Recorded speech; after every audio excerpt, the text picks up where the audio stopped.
I think that I am in quite an unfortunate situation because I have to explain something what one could fairly call a secret.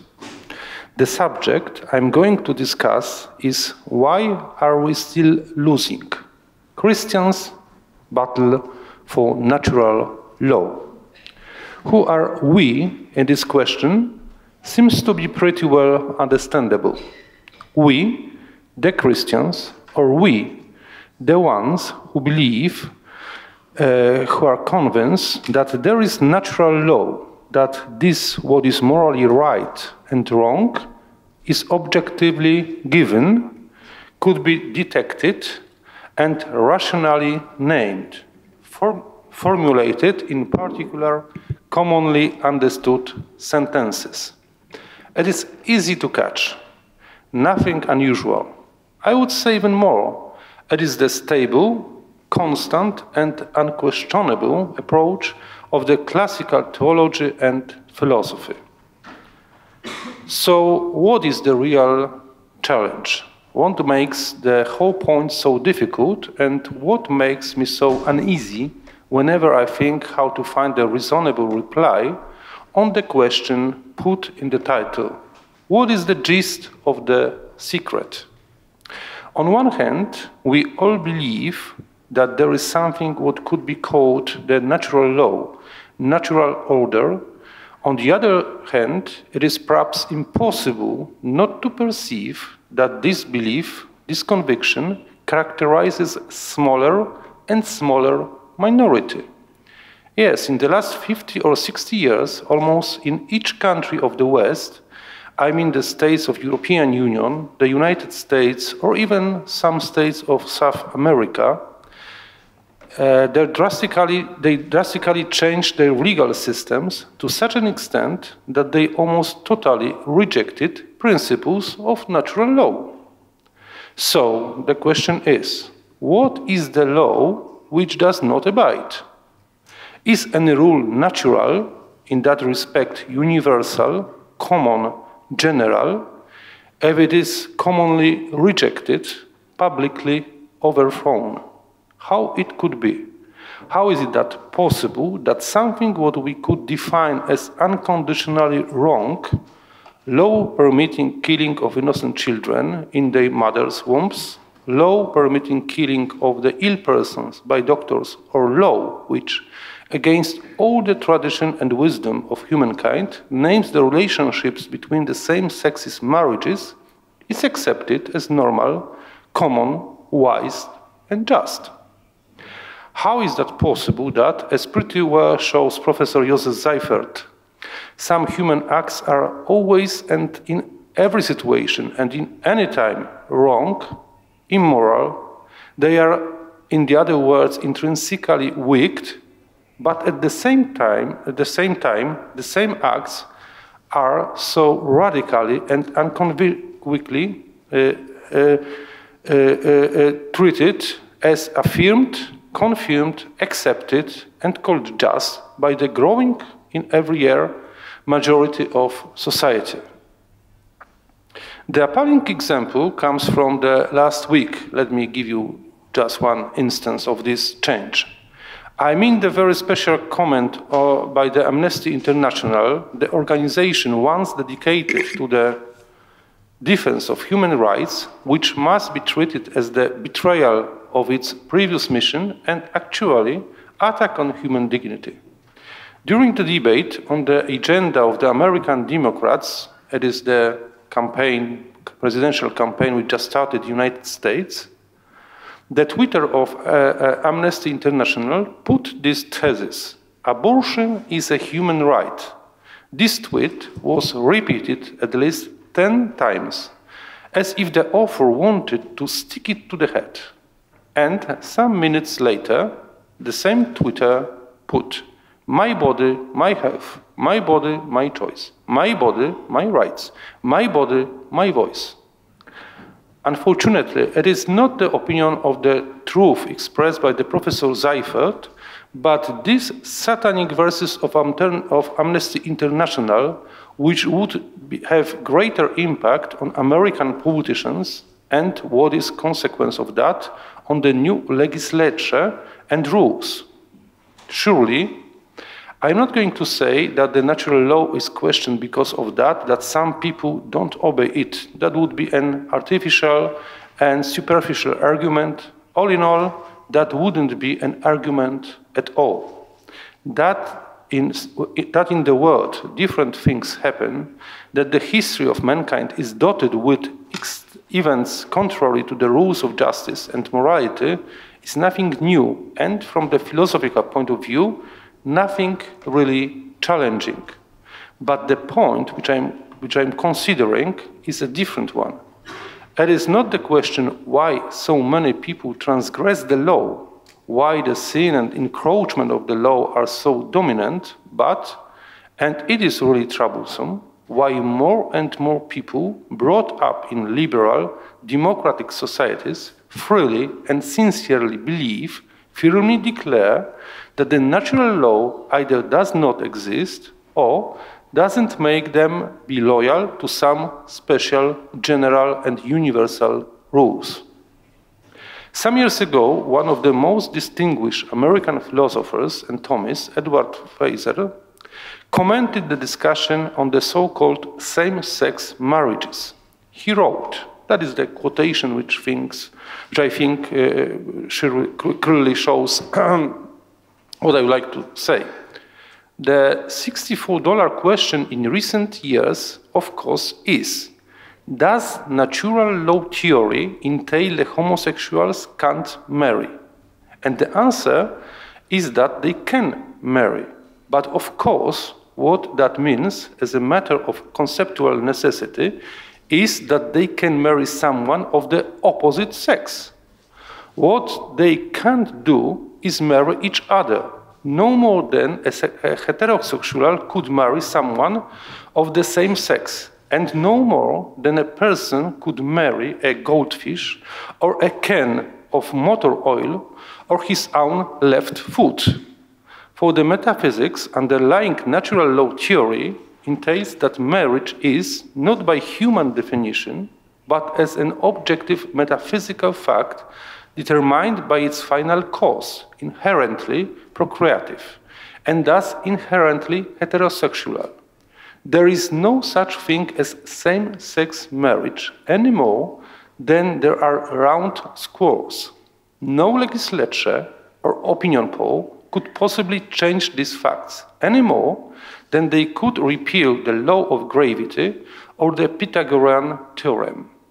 And any law that attempted such an impossibility would be absolutely null and utterly void, a joke at best, and a straightforward assault on the very foundations of morality and at worst. For if same-sex marriage is not contrary to nature, then nothing is. Sounds pretty well. That is really a fantastic quote, but does it solve the problem which I put? If the American or Italian or French Supreme Court decided that the circus are squaws, we could not use the cars, airplanes, and the whole Western technology would disrupt. But the decision concerning the marriages of same-sex persons was taken by at least 20 countries, also by the American Supreme Court in 2015.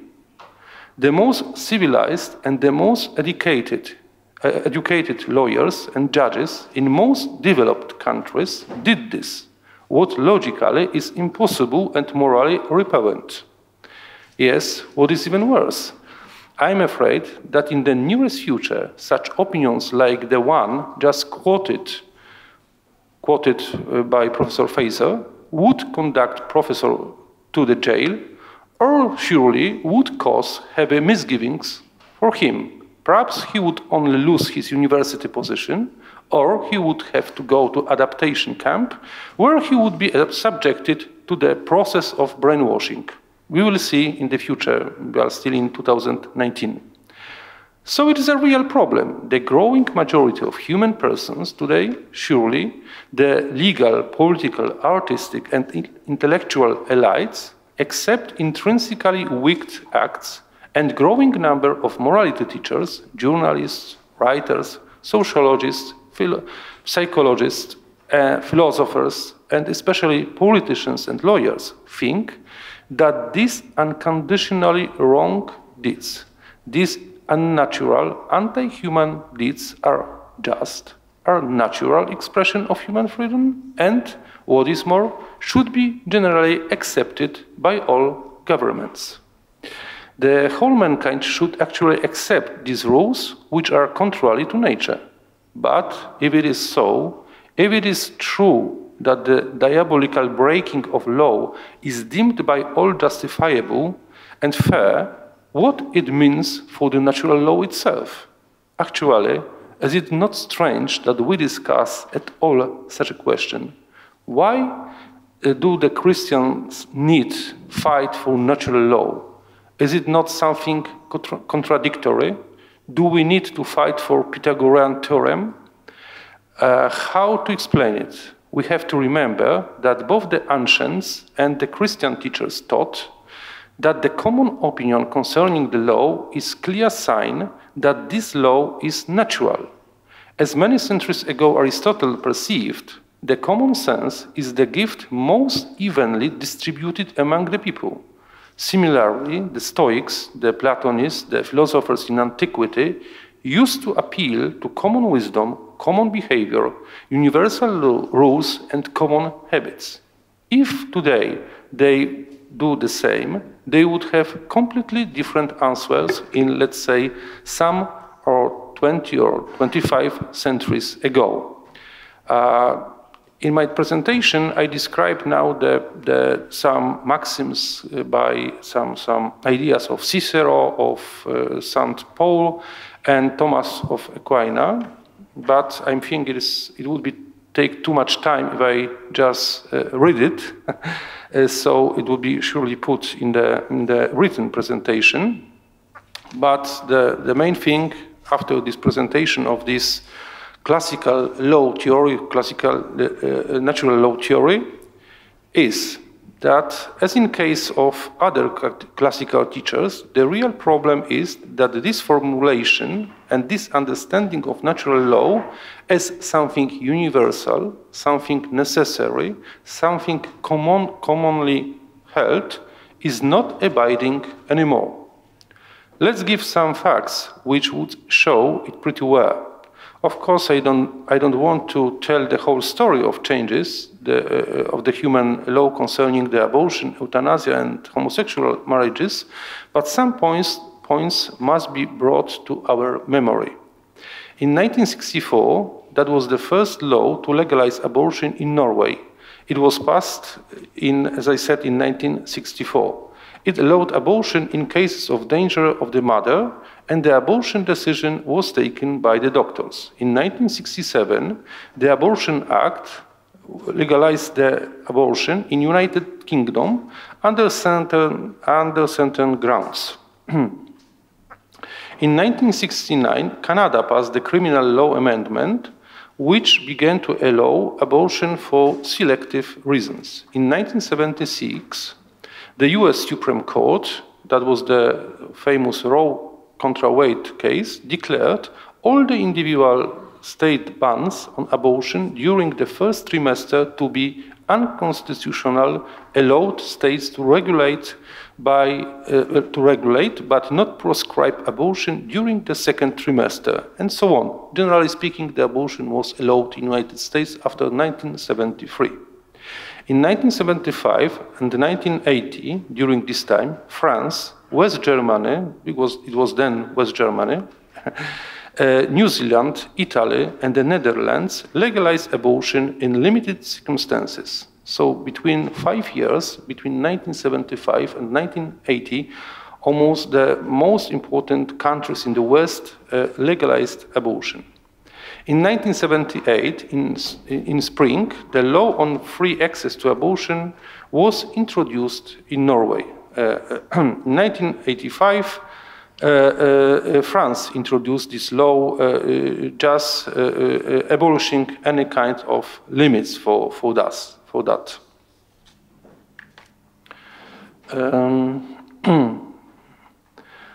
might be in 2008, the Australian state Victoria passes the bill which decriminalizes abortion. 2009, it was in Spain. 2012, Uruguay.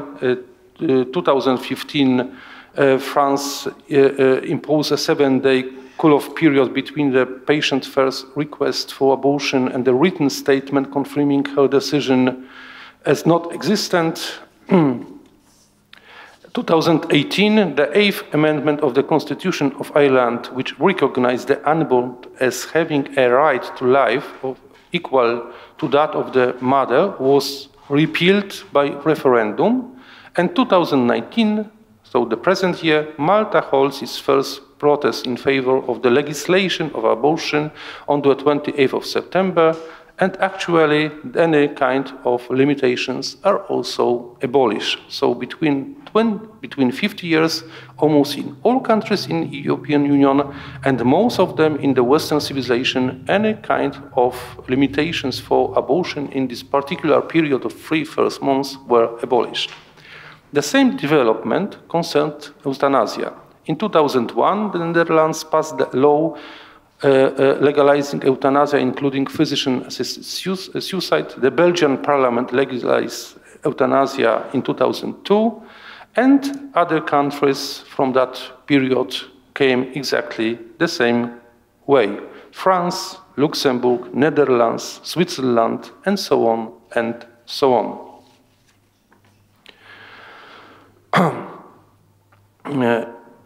The same story concerns same-sex marriages. In 1989, Denmark became the first country to recognize a legal relationship for same-sex couples, establishing registered partnership. Then it was Netherlands, then it was Belgium, Spain, Canada, South Africa, Norway, Sweden, and so on, and so on, and so on.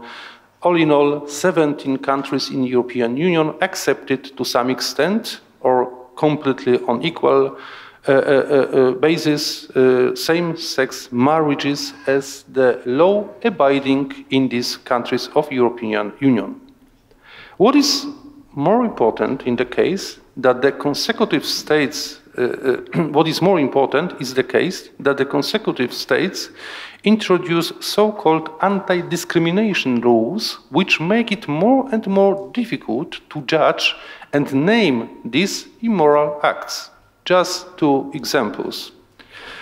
In 2018, in the latest and clearest break from the pro-homosexual movement's past assurances that the gay rights wouldn't endanger religious freedom, the Speaker of United Kingdom's House of Commons explicitly declared that the former should override the latter.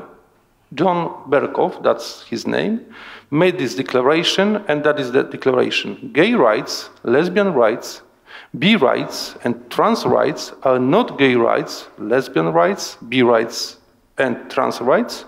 They are human rights, he declared. And that seems to me to be the inescapable conclusion of any serious consideration of these matters.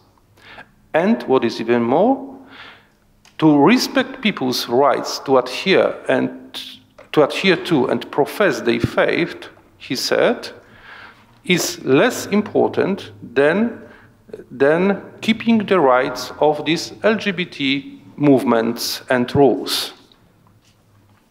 If there are people who take a different view, no doubt they will profess it, but that is, in my opinion, absolutely that is my absolutely clear sense, he said, the rights of LGBT people of this country, of Great Britain, and such people around the world are human rights and need to be acknowledged as such.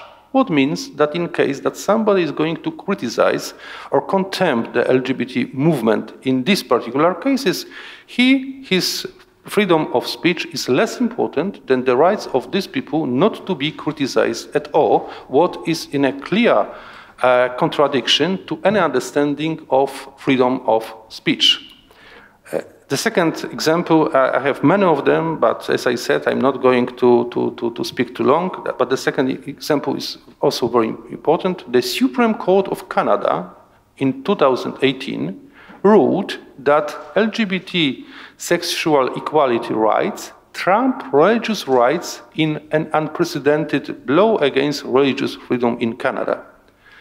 The court ruled that it was proportionate and reasonable for the law societies of British Columbia and Ontario to refuse accreditation to future Trinity Western University students because the proposed Christian law school is community covenant, would discriminate against LGBTQ people, and so on.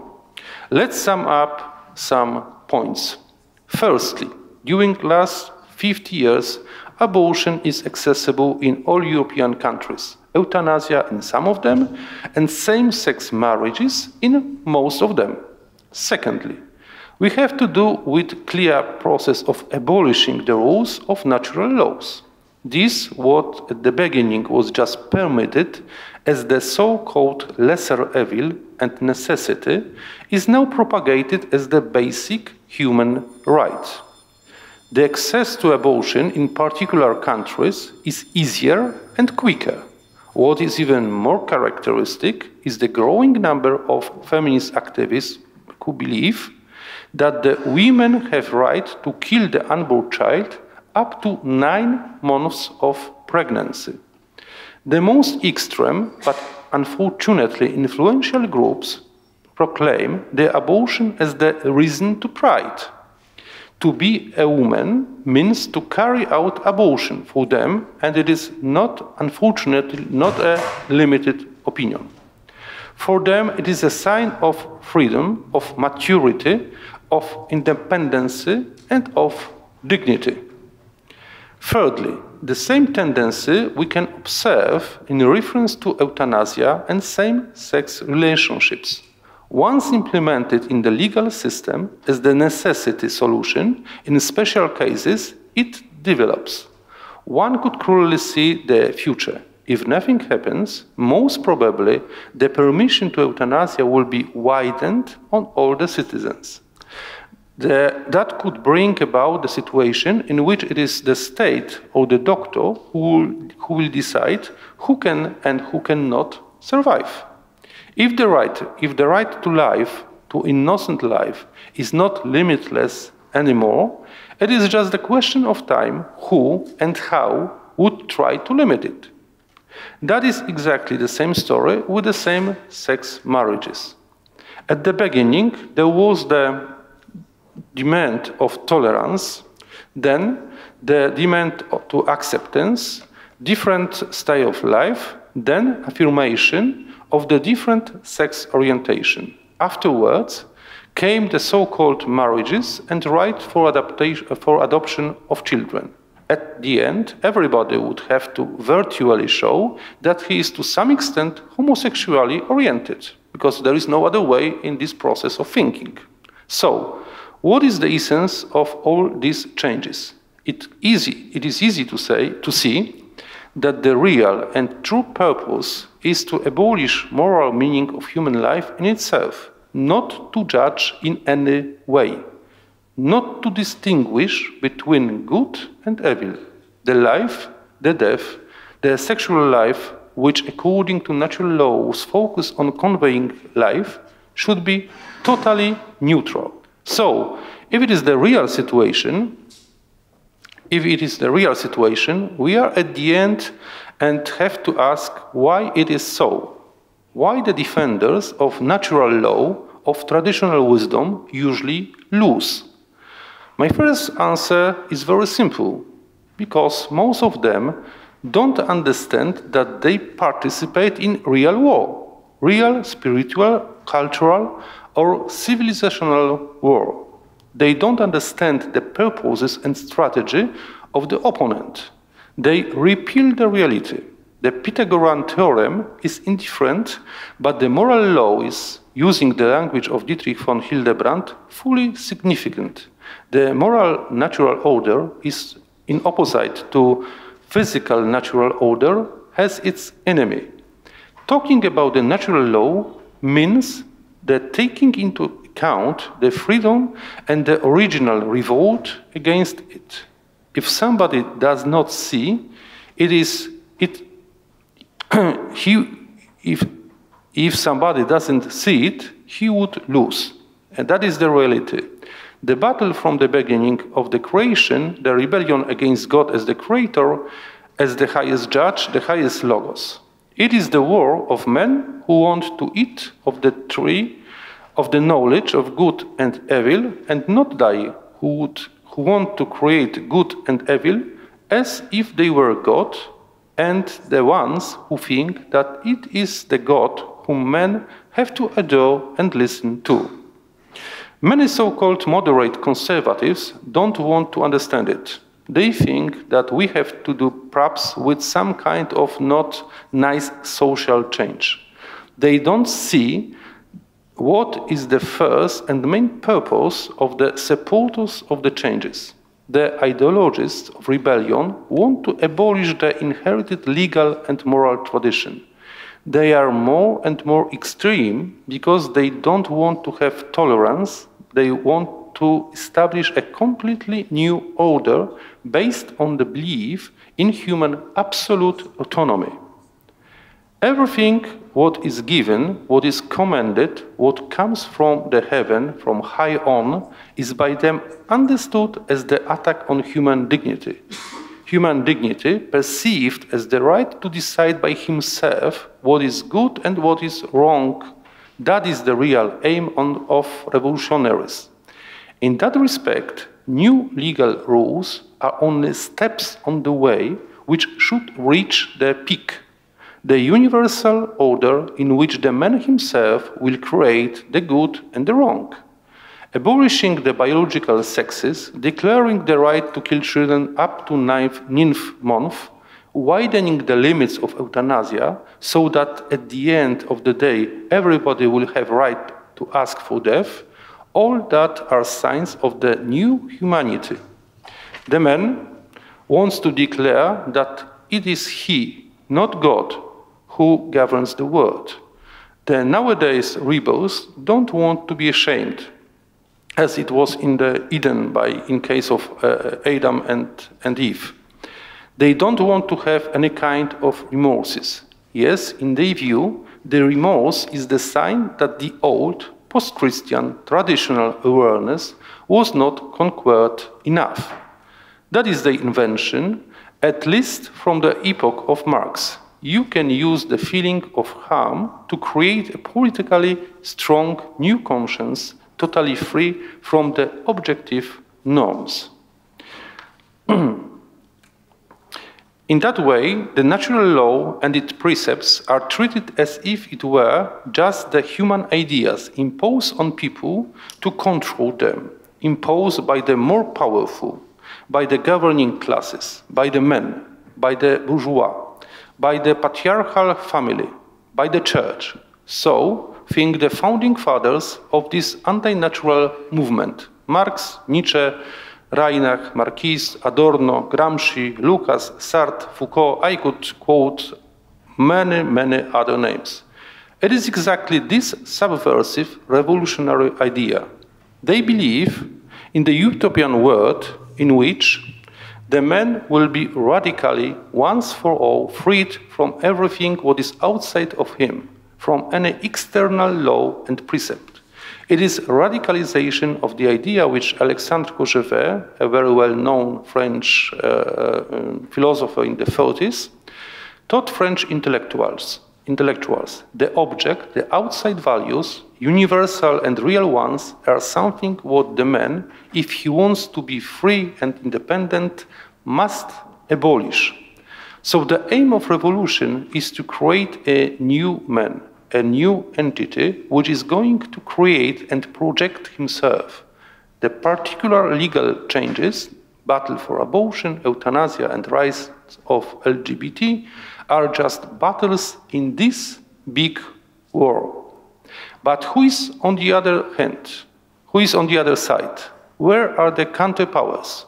As I said, we lose the war because we don't understand that there is the war, and step by step retreat.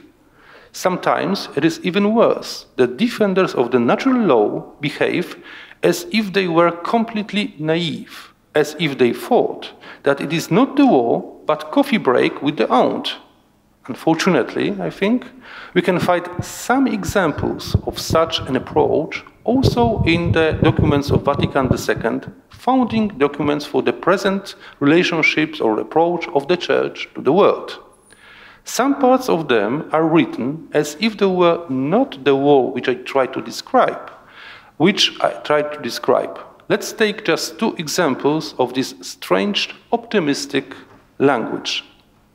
A sense of dignity of the human person has been impressing itself more and more deeply on the consciousness of contemporary men, and the demand is increasingly made that men should act on their own judgment, enjoying and making use of a responsible freedom not driven by coercion but motivated by a sense of duty. How is it true if, as we can see, contemporary man prefers not to enjoying and making use of responsible freedom, but wants to enjoy a complete arbitrariness? This lack of common sense and understanding is also visible in the text of Gaudium et Spes. We can read that, according to the almost unanimous opinion of believers and unbelievers alike, all things on earth should be related to men as their center and crown. But this sentence is not true. According to Christian or Catholic opinion, surely not all things on the earth should be related to men as their center or crown. But inversely, all things on the earth should be related to God as their center. But it is also not true in case of not believing that man whom they seek and strive to adore is the man of anti-culture and anti-religion. The man the rebels think is the arbitrary self-made God who wants to decide. If we agree that the quoted verses describe the new positive approach of the Church to the secular world, the answer on the question in the title is rather obvious. We lose the war because instead of fighting, instead of defend and attack, we surrender. The common idea of dialogue, the word which in itself is the symbol of this new attitude, means or could mean that we are not able to win. It is nothing new, rather prosaic. Although at the beginning of the 60s of the 20th century the Church still had enormous power and special authority, it misunderstood its opponents. On the one hand, that was a kind of spiritual thought, the belief that there are no active and dangerous demonic forces which want to destroy the Church. On the other hand, a civilizational defeat. Instead of fighting for Christian laws and values, one believed in the illusion of common human values and common general dialogue. As one known communist, Serge Moscovici, perceived in 1976, large, differentiated groups usually have a weaker defined common interest. They are more prone to surrender. Because they are numerous and theoretically strong, their representatives are more passive and tolerant. They think that the sheer number is enough to keep the advantage. Conversely, small but well-organized, ideologically determined and active groups with a clear purpose are able to impose its point of view on the not determined and weak majority. It is exactly this what has happened. We are losing because we are weaker and the enemy is stronger.